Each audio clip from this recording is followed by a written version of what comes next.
Alright guys, today we're doing a DeWalt versus Milwaukee drill battle. Let's get ready to rumble!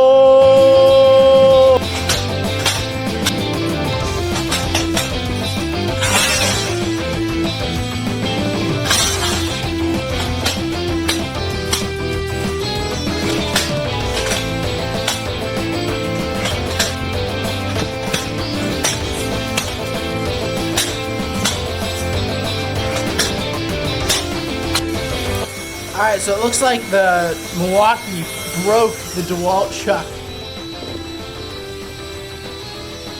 Alright, so we're going to take them apart and see which one still works between the Milwaukee and the DeWalt here after that first round battle.